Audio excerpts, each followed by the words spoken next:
Cutting through the noise and figuring out exactly what SEO tools you need to use to have success to drive more revenue for your local business can be super daunting. But in this video, I'm going to try to break it down very simply. You see, me and my team have helped dozens of clients show up higher on Google, book more jobs, and be able to grow their businesses. And so this video is perfect if you're looking to start your own local SEO campaign, you're looking to provide this service to your own clients, or if you want to fact check your agency to make sure they're doing local SEO correctly. Now, the tools I'm about to share with you are literally just the tools we use every day. There are no sponsorships in this video, so let's jump right into it. I'm going to break these tools down into a few categories based on where they lie in the customer buying journey, and that means we're going to get started with keyword research tools. Now, when you're first getting started with local SEO, Google Keyword Planner is my go-to tool for doing keyword research. It helps you find the key phrases that people are searching for on the way to your business.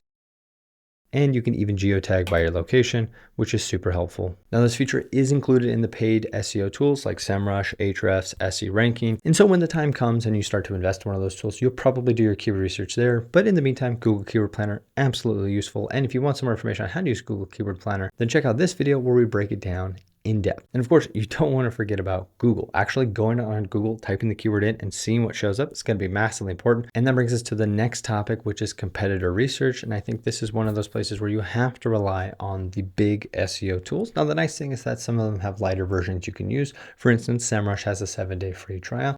SE Ranking lets you use it for a few weeks, and Ahrefs has a $29 per month plan where you get a limited amount of credits, but you can definitely use that to get your competitor research done. If you want to learn more about this process, then you should check out day 6 of our 30-day local SEO playbook, and then check out this video right here, because in that video, I totally break down the competitor keyword research process, and by being able to steal their keywords, especially if your competitors have worked with an SEO agent already, you can just short circuit your process and it makes things way easier. You also want to see their technical SEO, like how they're hitting their SEO hotspots, like their SEO title, their meta description, their H1s, and their permalinks that they're using. You also want to see the design of the page, the structure. What are they saying? What are they not saying that you could be saying? So make sure you include all that, and that's just going to be going to Google and actually using your eyeballs and doing some manual competitor research. Eventually, we'll be able to rely on agents to do that for us, but they're not quite good enough yet. All right, so that was the awareness phase, but let's move on to the consideration phase where we're going to build trust and drive traffic. And we're going to get started by talking about impressions. And the tool we're going to use to measure impressions with is Google Search Console. Now, Google Search Console is Google's own tool. It's very easy to set up. You only need to add one text record. And once you have it set up, it's going to measure how many times per day you show up in Google searches. Now, I will tell you that this little dip right here was not normal, and there was a reason for that. And if you're curious about why that happened, maybe you've seen that in your own impressions graph, then you're going to want to check out this video where I break down exactly what happened and what it means for the future of SEO tools, and most of the reason why those impressions were probably inflated before. Once you know how many times you're getting seen on Google per day, now it's time to measure clicks. You want to see how many people are actually getting to your website, and it's always good to see where they're coming from. For this, you're going to use a tool like Google Analytics, and my favorite place to go is to acquisition and then user acquisition, and then take a look and see where are people coming from. So you can see for Then Can Designs, most people are getting to the site directly by typing something like thencandesigns.com into the browser. We are showing up organic search as well as organic video, probably if you click through to our website from one of these videos you're watching right now. We also have referral. I don't know what referral is, so I'm not going to say that actually. We also have email, because we have an email newsletter. Be sure to check out localseolowdown.com if you want to sign up for our weekly newsletter. And every once in a while, I make some cringe post on LinkedIn, so that's probably where that's coming from. Now, there are a couple other analytics tools you might want to consider, like Matomo and Fathom. These are more GDPR compliant analytics tools. They don't track as much data, but that's kind of a good thing for your potential customers or clients. Now, the industry standard is still Google Analytics, so most people still use it. That's the tool that we use, but we'll probably start looking more at these privacy-centric tools as we move further into the future. Now, when it comes to doing SEO, you also have to be really good at doing websites. Now, there's really no right tool for websites, but I'm just going to tell you our tool stack really quick. We use WordPress, and we've typically used Divi. If I remember, I'll link a really old video right here where I actually build an entire Divi page live. It was a pretty fun video from back in the day. We're starting to look at Elementor, and we're probably going to redesign our own site, Elementor, so you might hear us talk about them a little bit more on the channel moving forward. Although it really doesn't matter what page builder you use besides WordPress, which I really love because you get the full amount of control there. I do also like Webflow, Wix, and I'm okay with Squarespace. By the way, if you are doing SEO on Squarespace, you should check out our Squarespace SEO checklist video, which is right here. Now, when it comes to doing the copy on the website, I'm a really big fan of the StoryBrand marketing framework because I'm not a copywriter. And so having a framework to follow really helps. And so we actually have some custom GPTs for this. And we actually break down how to use those custom GPTs in the 30-day local SEO playbook. So if you didn't grab that earlier when I showed you that, be sure to head to 30dayseo.com.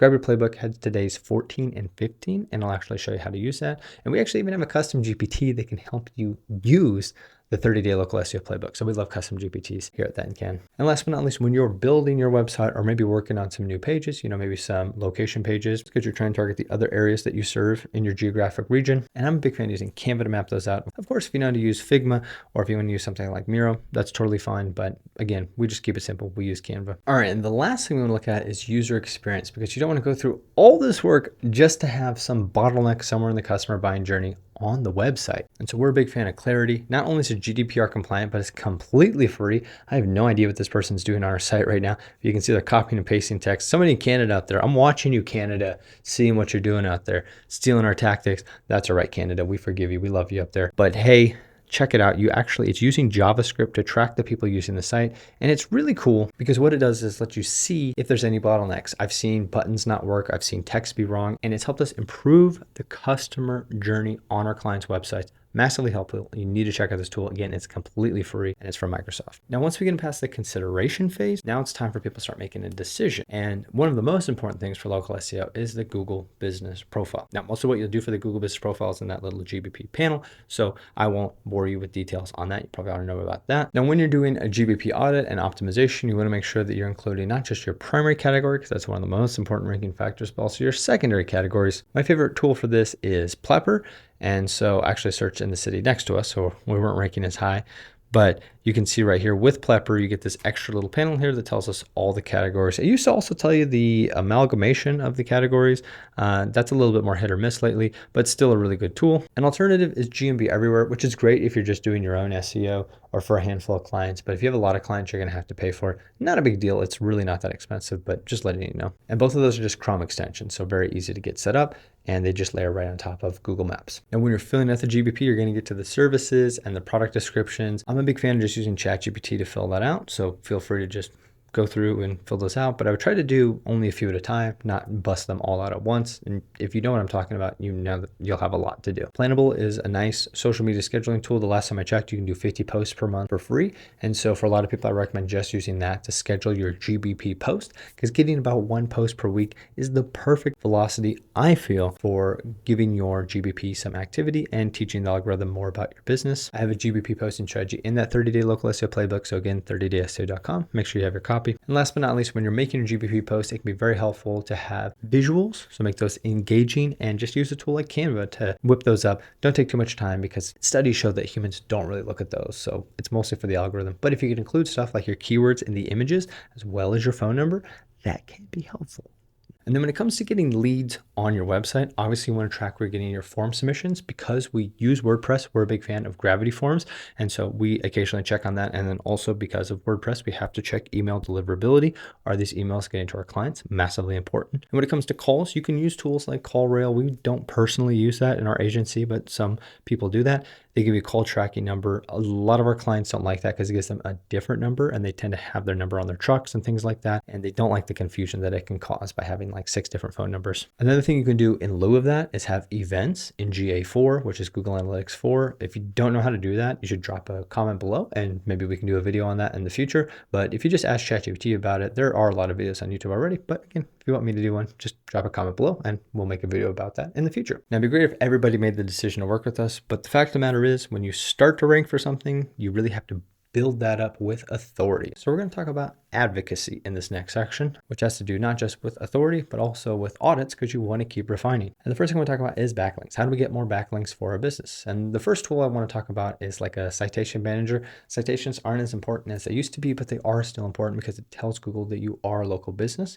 We're big fans of using Bright Local in our agency, but we believe that Whitespark is also a really awesome citation source. So as long as you work with one of them, you're going to be in a good spot. Now, if you want to steal your competitors' backlinks, that's where you're going to want to use a tool like SEMrush, Ahrefs, SE Ranking, one of those big SEO tools. It's going to be something like Backlink Gap. And overall, you're going to want to create a backlink strategy that creates a natural backlink profile. You want like premium backlinks, like actual local links from in your city. You want actual industry related links from in your industry. And then you want these citations, some high quality, some medium quality, some low quality, not spammy, just a natural profile, right? Think about it. If all you had were good backlinks, that doesn't look natural. If all you had were bad backlinks, well, what's the point of that, right? And so you have this natural profile, you build it out slowly over time.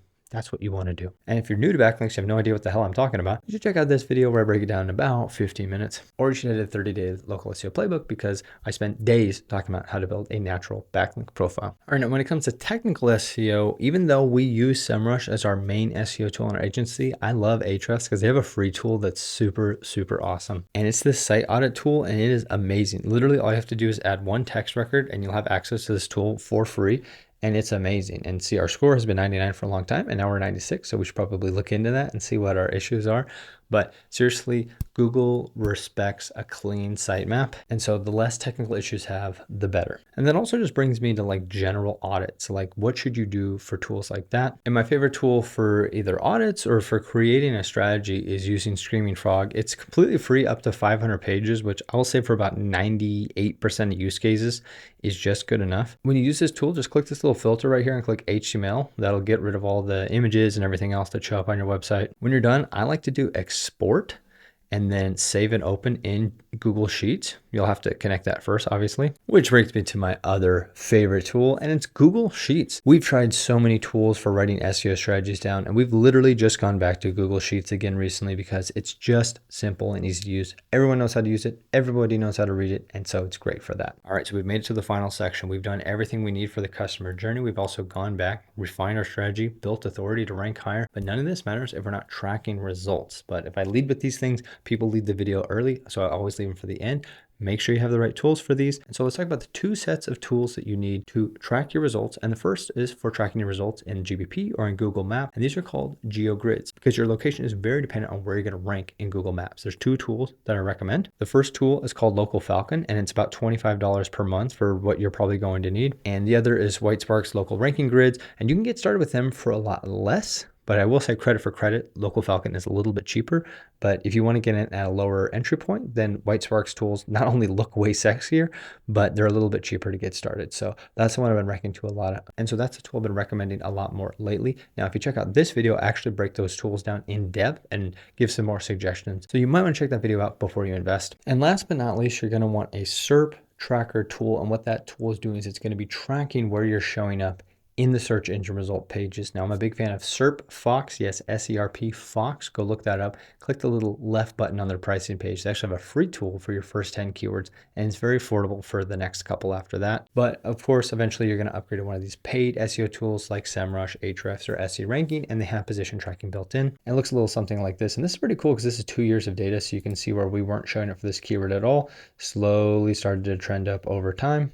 And we've been pretty much stuck at first for years now. And this is not some slump keyword. Like, this is a keyword that gets searched 210 times per month, and our competitors are spending $10 per click to show up there. And we don't have to spend a penny to do that. And so now you know the exact tools that we're using in our agency. Now, of course, we are an agency with a decent amount of clients, and so we do pay for SEMrush's $500 per month plan, but you will not need that when you first get started. Literally, all these tools are the tools that we use today and the tools that I used back when I first started my company and I was doing all this by myself. Now, if you're not looking to learn all these tools and do your own SEO and you just want a shortcut, you want an agency that you can trust, who can break it down for you in human about once per month, and you can just go about and run your business, well, you should click the first link in the description because it's for our free SEO strategy video. And if you qualify, I'll send you back a roughly 10-minute long video where I break down some of your next SEO wins for you. And if it feels like a good fit, we can hop on a call after that. But if you're really trying to make moves in local SEO, it's less about the tools and it's more about the strategy. So what I'm going to encourage you to do is to check out this next video that's gotten the most engagement out of any other video on this channel. And it's this video where I break down a $1.2 million local SEO strategy from a business you've probably heard of, and I'll catch you in that one.